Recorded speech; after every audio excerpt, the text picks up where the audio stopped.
విరూపాక్షి వల్లే నా తమ్ముడిలా అయిపోయాడు.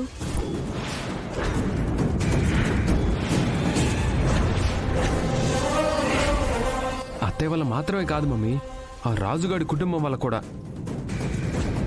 ఎందుకత్తయ్యా ఎప్పుడు మా అమ్మ మీద, రాజు ఫ్యామిలీ మీద పడి ఏడుస్తారు? అసలు మా అమ్మ ఏం చేసింది అత్తయ్యా?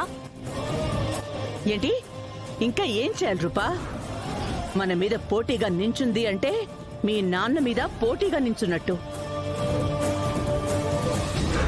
చూసేవాళ్ళు వినేవాళ్ళు ఏమనుకుంటారు అని కూడా ఆలోచించకుండా పోటీ చేయడం ఏంటి రూపా?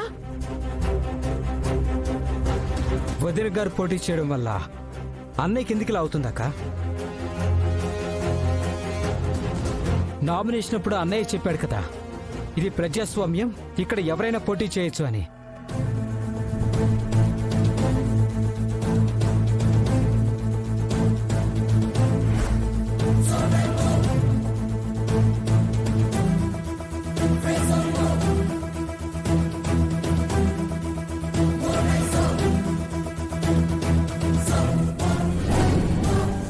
వదిన గారి పోటీ తత్వాన్ని అన్నయ్య పాజిటివ్ గా తీసుకున్నారే గాని నెగిటివ్ గా మాత్రం తీసుకోలేదు కదక్క.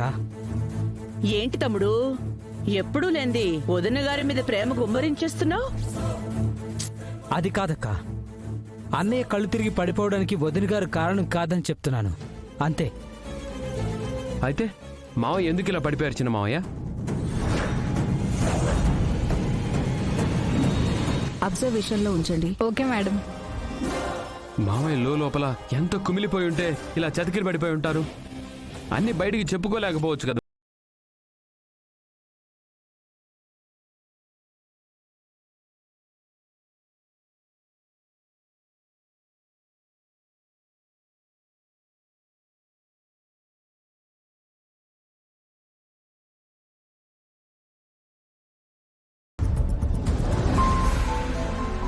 ఇంజెక్షన్ ఇచ్చాను, సెలైన్ పెట్టాను, కాసేపట్లో స్పృహలోకి వస్తారు.